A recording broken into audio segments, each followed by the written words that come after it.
저희 지난주에 나눴던 말씀 잠깐 나누겠습니다. 기도를 주님께서 계속해서 제자들에게 오시죠.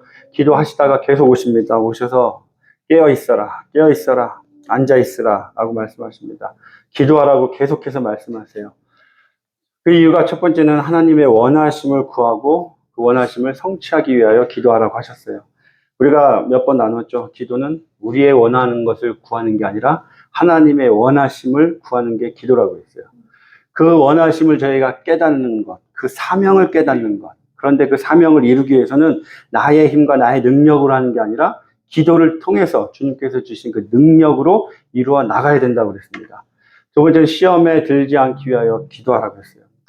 갈라디아서 5장 16절에 말씀하십니다. 너희는 성령을 따라 행하라. 그리하면 육체의 욕심을 이루지 아니하리라 라고 말씀하세요. 우리가 성령을 따라 행하기 위해서는 기도를 해야 되죠. 기도를 통해서 성령님과 교통을 해야죠. 그럴 때 우리는 육체의 욕심을 이루지 않더라 라고 말씀하십니다. 세 번째로 예수님과의 끊임없는 소통을 위하여입니다. 예수님이 마지막 제자들과 함께하던 시간이었어요. 이 시간이 지나면 예수님은 잡히십니다. 예수님을 알고 계셨어요. 그래서 남아있는 제자들에게 마지막으로 신신당부하는 거예요. 마지막 말씀인 거예요. 제발 기도해라. 이제 난 너희를 떠나서 간다. 그러나 너희들과 나는 계속해서 끊임없이 소통할 수가 있다. 그 길은 곧 기도다. 기도를 통해서 계속해서 우리 끊임없이 교제하고 소통하고 대화하자 라고 말씀하셨어요. 그래서 저와 여러분들도 계속해서 기도를 하시기 바랍니다.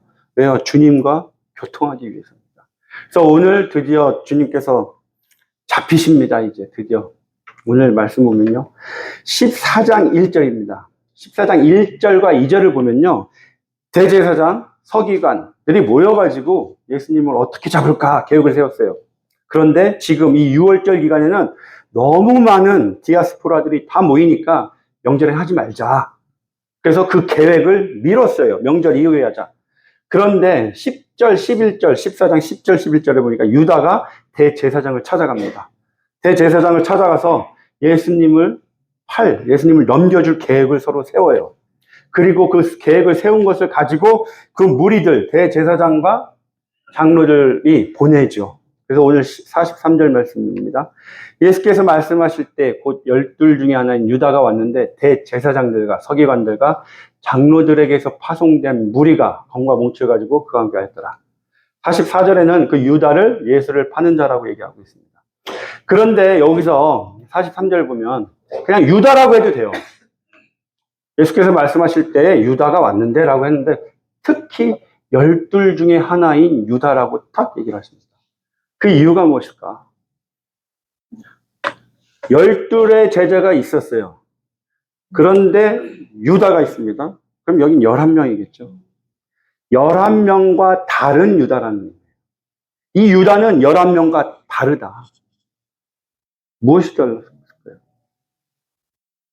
유다는 이 11명과 달랐기 때문에 주님을 팔은 거예요.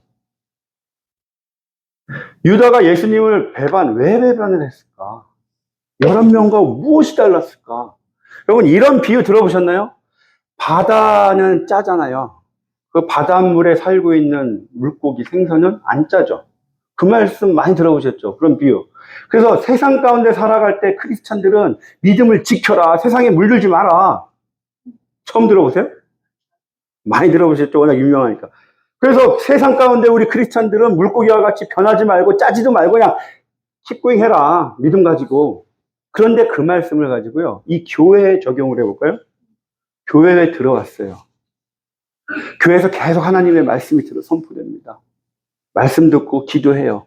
12 제자와 같이 똑같이 말씀 듣고 예수님 체험하고 예수님과 동고동락을 했어요. 그런데 11명은 변하더라는 거예요. 말씀으로 변해요. 말씀을 듣고 안 변하면 문제가 있죠. 유다는 안 변하다라는 거예요. 처음 예수님을 만나서 그때 모습과 예수님 3년 동안 공생의 사역을 하는 이 3년 동안 하나도 안 변하고 있더라. 왜 안 변했을까요? 물고기와 같은 거예요. 자기를 지킨 거예요. 나는 내 거는 안 변해야지. 내 생각이 옳지. 자기 부인이 안 일어난 거예요. 마태복음 16장 보세요. 누구든지 나를 따라오려거든, 예수님을 따라오려거든 첫 번째 조건이 자기를 부인하는 거예요. 자기 부인이란 뜻이 뭐냐면 끊다, 완전히 단절하다예요. 무엇과? 옛사람과. 내가 예수님을 믿기 이전의 나의 모습, 옛 자아, 옛사람과 완전히 끊는 게 부인하는 거예요. 내가 옛날에 내 힘 가지고, 내 능력 가지고, 내 경험 가지고, 내 노력으로 살았었는데, 아, 이게 잘못됐구나. 내가 주인이 아니었구나.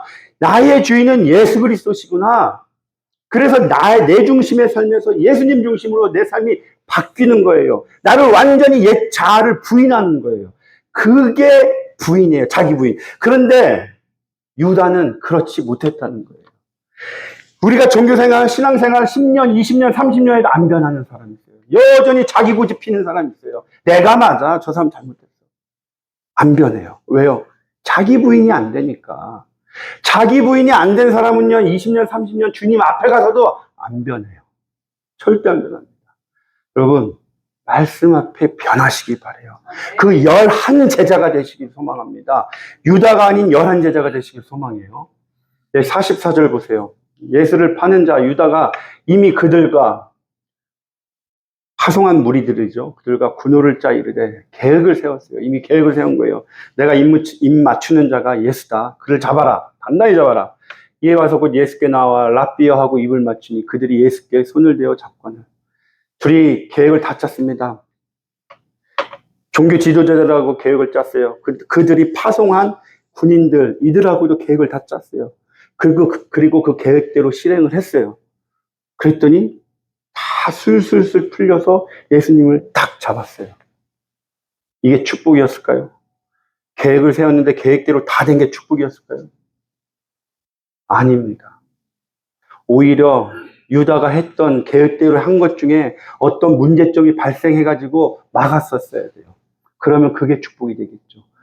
내가 세운 계획들이 다 술술술 풀린다고 그게 축복이 아닙니다. 왜요? 내가 세운 계획이. 내가 세워서 내 맘대로 내 뜻대로 쭉 열심히 했어요. 그랬더니 그 계획이 탁 됐어요. 그랬더니 어떤 일이 벌어지냐? 모든 영광은 내가 받아요. 내가 계획하고 내가 열심히 잠 안 자고 열심히 노력했더니 되더라.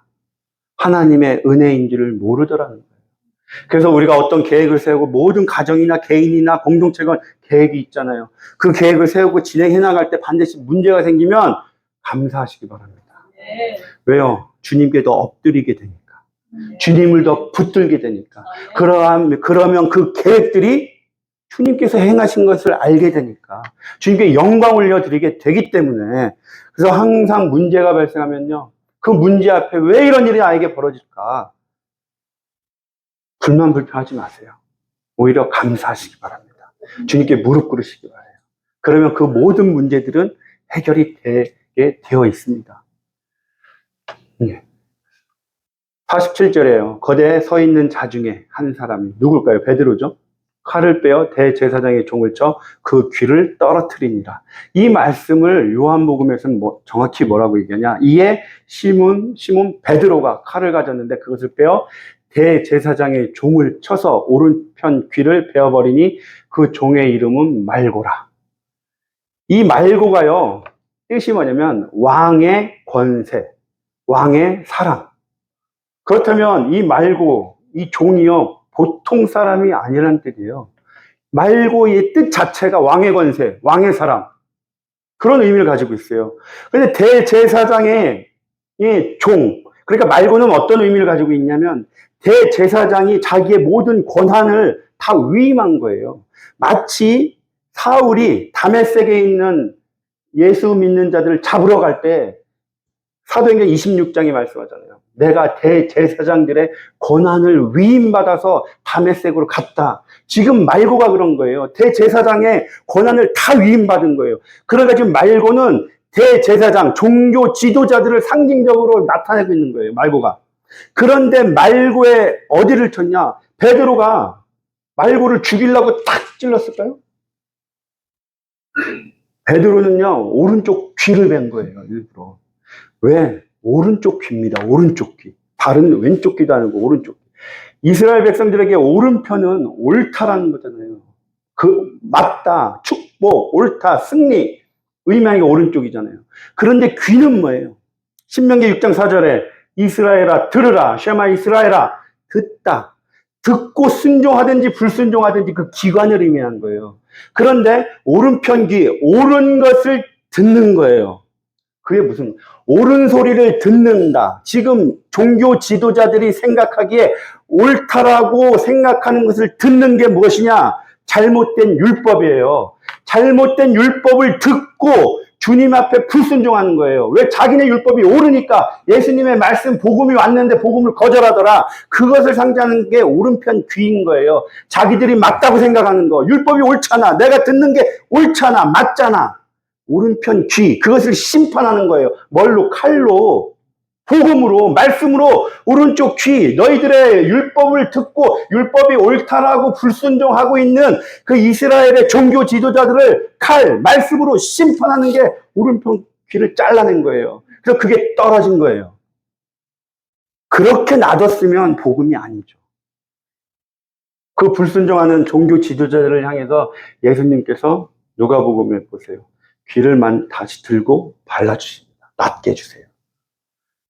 율법을 듣느라고 복음을 못 듣는 자들, 종교 지도자들, 이스라엘 백성들, 그들의 귀를 만져주셔서 치유해 주시는 거예요.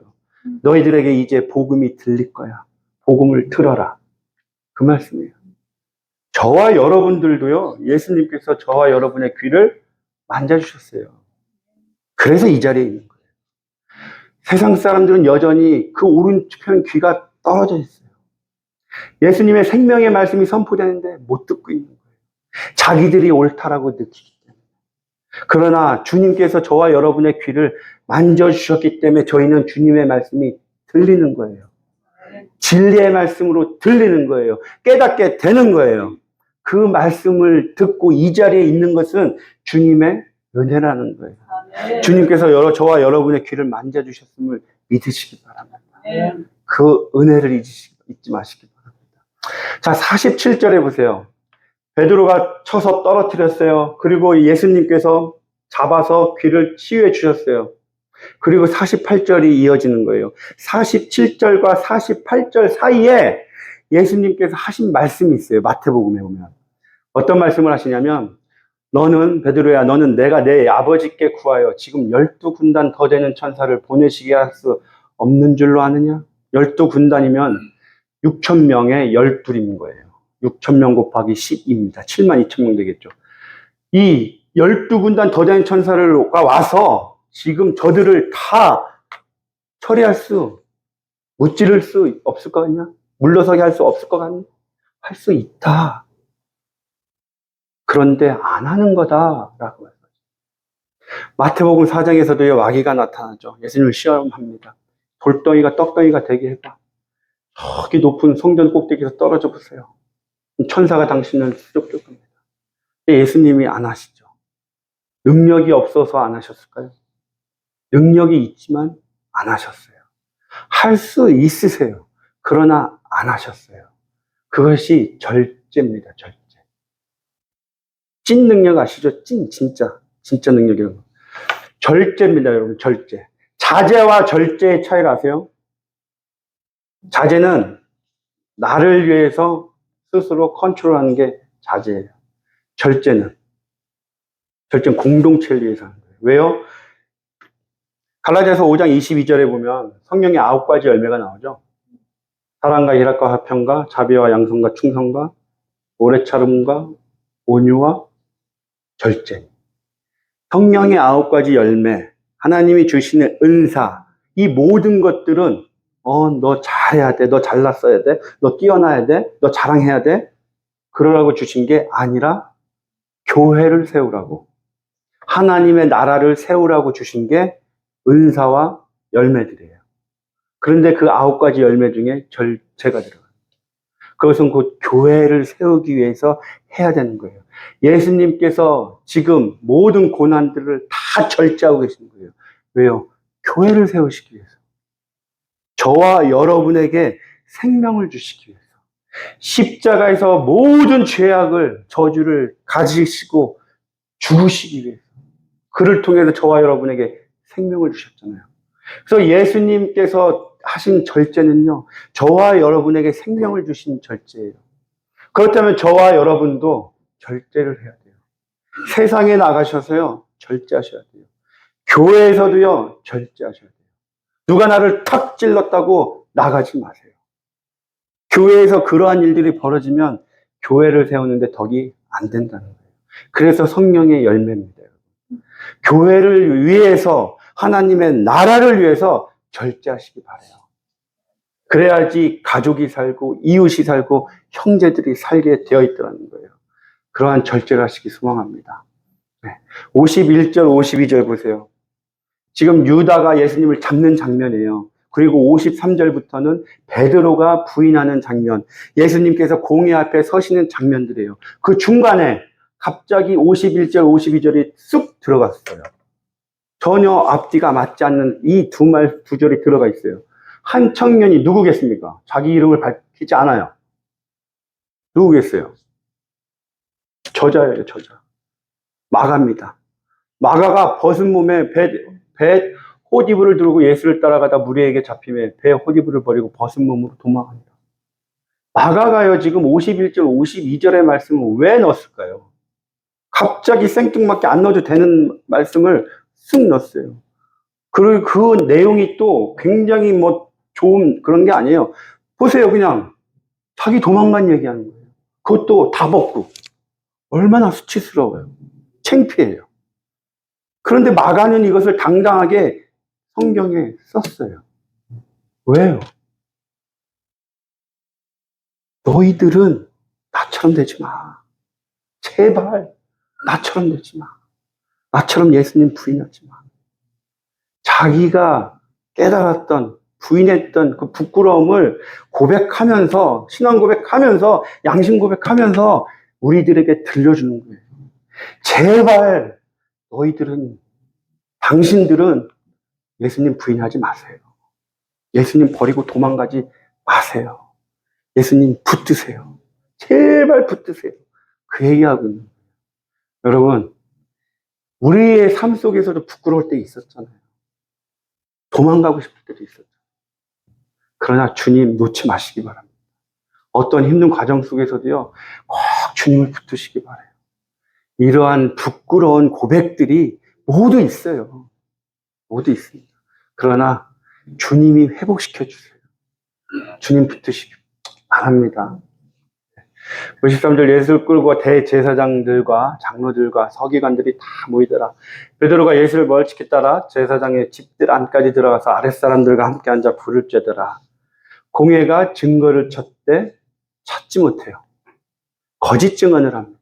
그런데 거짓 증언하는 사람들의 말이 일치하지가 않아요. 또 다른 사람을 데리고 와서 또 거짓 증언을 하게요. 그런데 그 거짓 증언하는 내용이 58절입니다. 손으로 지은 이 성전을 내가 헐고 손으로 짓지 아니한 다른 성전을 사흘 동안에 지으리라. 그런데 예수님이 정말 이렇게 얘기했나요? 말씀하셨나요? 아니죠. 요한복음 2장에 보면 이 성전을 헐라. 그럼 내가 세우리라.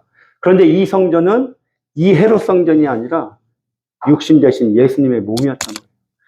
헐라, 나를 죽여라. 그러면 내가 다시 부활하리라. 그 말씀을 하신 건데 그 말씀을 듣고 지금 거짓말로 증언을 하는 거죠. 그럼 여기서 보세요. 거짓 증언을 했어요. 왜 거짓 증언을 했을까요? 일치하지가 않아요, 서로. 근데 거짓 증언을 여러 사람이 와서 했는데 일치하지 않으니까 다른 사람이 나와서 또 거짓 증언해요. 안 맞아요. 그 얘기는 거짓 증언한 사람들이요, 자기가 보거나 듣거나 직접 경험한 게 아니라는 거예요. 그런데 그것을 마치 사실인 양 얘기하더라. 여러분, 우리가 그럴 때 있잖아요. 여기서 듣고 내가 경험하고 내가 듣지 않은 말은요, 절대 옮기지 마시기 바랍니다. 이 사람이 그랬대, 저 사람이 그랬대, 그걸 듣고 가서 옮겨요. 거짓 증언하는 거예요. 그 거짓 증언하는 죄를 내가 같이 동참하는 거예요. 내가 직접 듣고 내가 직접 경험하지 않은 것은 가만히 계세요. 내가 듣지도 않고 경험하지 않은 걸 떠듬으로 말미암아 교회가 시끄러지고요. 밖에 나가서 내 인격이 낮아지게 되는 거예요. 그냥 가만히 계시면 돼요. 사실이 아니면 하지 마세요, 말씀을. 말씀을 조심하시라는 얘기예요. 근데 예수님께서 대답도 안 해요. 아무 대답도 안 합니다. 그 대답을 안 하시는 이유는 이사야서의 말씀을 이루시기 위한 거죠. 아무 말씀 안 하시고 끌려가십니다. 그런데 우리가 살다 보면 세상의 소리가 많아요. 저 교회가 어떻다더라, 저 집사가 어떻다더라, 세상의 소리들은 많이 들릴 때가 있습니다. 그런데 여러분, 세상의 소리에 응답하지 마세요. 침묵할 때가 정답일 때가 있어요. 세상 소리가 뭐라고 시끄러워도 그냥 묵묵히 침묵하세요. 기도하세요. 그 소리에 나도 같이 뛰어들잖아요. 같은 사람들요. 지금 세상이 시끄럽잖아요. 이 지금 몇 년 전부터 갑자기 세상이 막 나뉘어집니다. 마귀가 활동을 너무 많이 해요. 그래서 딱 나눠요. 너 이쪽 편, 너 이쪽 편. 둘이 나눠. 그래서 싸우게 해요. 그런 곳에 인발부되지 마시기 바래요. 세상은 그래도 나는 앉아서 기도하시기 바래요. 나랑 의견이 달라? 기도해 주시기 바래요. 침묵하시기 바랍니다. 61절에 대제사장이요, 예수님께 묻는데 이게 의문문이 아니에요. 네가 찬송받을 이의 그리스도냐? 아들 그리스도냐? 이게 아니에요. 평서문이에요. 당신이 찬송받을 이의 아들 그리스도이다. 무슨 얘기냐면 조롱하는 거예요. 네가 찬송받을 이의 아들 그리스도다. 이거지? 이런 뜻인 거예요, 지금. 예수님을 조롱하고 있는 거예요. 예수님께서 말씀하십니다. 예수께서 이르시되 내가 그니라. 이 내가 그니라라는 단어가요, 에고 에임입니다. 출애굽기 3장 14절에 하나님 여호와 하나님께서 모세에게 처음 나타나실 때 나는 스스로 있는 자다 라고 하시죠. I am who I am. 그게 내가 그니라예요. 예수님께서 지금 그 말씀을 인용한 거예요. 나는 스스로 있는 자야. 내가 하나님이야. 그 말씀을 하신 거예요. 인자가 권능자의 우편에 앉은 것과 하늘 구름을 타고 오는 것. 인자가 하늘 구름을 타고 온다는 것은 다니엘서 7장 13절 14절 말씀이에요. 내가 하나님의 영광 가운데 구름과 함께 올 것이다. 영광 가운데 올 것이다 라고 얘기하는 거예요. 그 말씀은. 그리고 권능자의 우편에 앉는 것. 하나님의 우편에 앉는다는 것은 곧 뭐냐면 시편 110편에 너는 내 오른편에 앉아있으라. 심판주를 얘기하는 거예요. 그러니까 예수님께서 말씀하신 거예요. 대제사장들이 지금 예수님을 심판하고 계십니다. 사람들이 심판받아야 될 대상들이 심판주를 심판하고 있는 모습이에요. 그 모습에 예수님께서 얘기하시는 거예요. 내가 심판주야. 내가 하나님의 영광 가운데 올 때는 너희들을 다 심판할 거다. 내가 하나님이다. 그 말씀을 하고 있는 거예요. 그런데 지금 대제사장들, 우리의 모습이죠. 우리가 주님을 평가하고 있고요. 주님을 심판하고 있고 정죄하고 판단하고 있다는 거예요. 그런데 대제사장이 듣고 자기 옷을 찢습니다. 말이 안 된다고 생각한 거죠. 65절에 어떤 사람들은 침을 뱉고 때려요. 여러분들은 이 자리에 있었다면 저 어떤 사람, 대제사장이 아닐 수 있겠습니까? 예수님께서 내가 하나님이야, 내가 심판주야 라고 얘기할 때 여러분들 같았으면 아 그러세요? 아멘. 그 자리에서 하실 수 있었겠어요? 우리도 아마 똑같은 사람일 거예요. 똑같이 이 어떤 사람 중에 저와 여러분도 들어가 있었을 거예요. 그런데 주님의 은혜로 이 시대에 태어났죠. 이 시대에 한국에서 태어났고 세상에서 가장 신앙생활하기 좋은 미국 땅, 바이블 벨트, 조지아에서 살고 있죠. 하나님의 은혜죠. 지난번에도 한번 말씀드렸지만 그게 우리의 믿음이에요. 우리의 믿음이 정말 크고 놀라웠다면 이 시대에 태어나게 하셨을 거예요. 근데 우리가 이 시대에 태어나면 당연히 우리도 저 어떤 사람이 되니까 이 시대에 태어나게 하신 거예요. 그것도 제일 좋은 이곳에서 신앙생활 해라. 너 믿음 요거밖에 안 돼. 네가 저기 중동에 태어났으면 정말 목숨 걸고 너희 신앙생활 할 수 있었겠니? 여러분 가장 좋은 곳에서 신앙생활합니다. 주님 더 붙들기시기 바라요. 더 붙들으시기 바라요. 저희가 66절은 오늘 읽지 않았어요. 66절에 베드로가 불을 쬐입니다. 그 대제사장 뜰에서 불을 쬐죠. 이 불 쬐다라, 불의 의미가요. 요한복음에 가보면 예수님이 부활하셔서 갈릴리 바다에 가서 제자들을 다시 다 부르시죠. 그리고 생선을 구우시죠. 그때 이 숯불에랑 똑같은 단어를 쓰고 있습니다. 예수님께서 숯불을 펴놓으시고 베드로를 부르시죠. 베드로가 저 숯불을 보고 자기가 예수님을 부인했던 기억이 떠오르는 거예요. 아, 내가 예수님을 부인했었지. 예수님은 그것을 회복시켜 주시기 위해서, 치유해 주시기 위해서 똑같은 그 숯불을 펴놓으신 거예요. 너 이 불을 보고 네가 과거에 가졌던, 나를 부인했던 그 상처들 회복해. 치유해. 나는 괜찮아. 네가 나를 부인했던 건 나는 괜찮아. 그러나 너는 회복돼야 된다. 그 의미로 지금 그 숯불을 펴놓으신 거예요. 71절 마지막 절입니다. 14장 마지막 절에 베드로가 저주하고 맹세합니다. 세 번째 저주하고 맹세하는 거예요. 난 모른다. 그리고 닭이 두 번째 울고 깨닫게 되죠. 72절 마지막에 울었더라. 애통하더라라는 단어예요. 애통. 여러분, 팔복 중에 애통하는 자는 복이 있나니 하나님의 위로를 받을 것이라 라고 말씀하죠. 그 애통입니다. 엉엉 거예요. 통곡한 거예요. 그런데 오늘 말씀을 쭉 보세요. 43절부터 72절까지 쭉 보면 오늘 예수님을 배반한 자들이 3명 나옵니다. 유다가 나와요. 마가가 나와요. 베드로가 나와요. 그런데 유다와 베드로, 마가 이 3명의 배신을 했고 부인을 했지만 그 후의 태도를 보세요. 전혀 다릅니다. 유다의 태도를 볼까요? 마태복음 27장에 그때 예수를 판 유다가 그의 정죄함을 보고 스스로 뉘우쳐서 스스로 죽어요. 스스로 뉘우쳤는데 스스로 죽어요. 그렇다면 이 뉘우치다라는 것은 온전한 회개를 이루지 아니하였다는 거예요. 여기서 뉘우쳤다라는 단어가요, remorse입니다. 후회하다. 헬라어로도 후회하다예요. 지금 유다는 회개한 게 아니라 후회를 한 거예요. 아, 내가 옛날에 그렇게 했으면 안 됐는데. 그렇게 하면 안 됐는데. 아깝네. 후회하고 있는 거예요. 그러나 베드로는요, 애통합니다. 회개를 했어요. 그럼 우리 모두는 죄를 지을 수가 있어요. 연약한 존재들이기 때문에, 악한 존재들이기 때문에 죄를 지을 수가 있어요. 그러나 후회를 하면 안 됩니다. 회개를 하셔야 돼요. 주님 말씀 앞에 무릎 꿇고 눈물로 회개를 하세요. 그럴 때 우리의 죄가 깨끗해 된다는 거예요. 더 이상 똑같은 죄를 짓지 않더라는 거예요. 그러기 위해서는 회개하세요. 주님은 베드로의 회개를 받아주신 거예요. 그리고 치유해 주셨잖아요.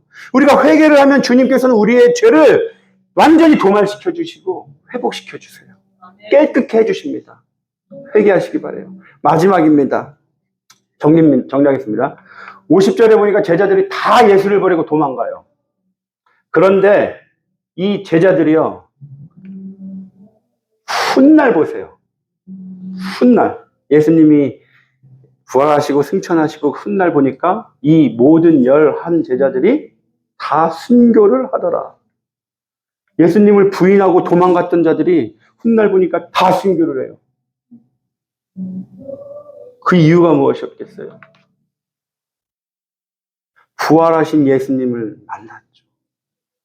부활하신 그 예수님을 만나고 예수님이 하나님이신 것을, 그리스도신 것을 믿었어요.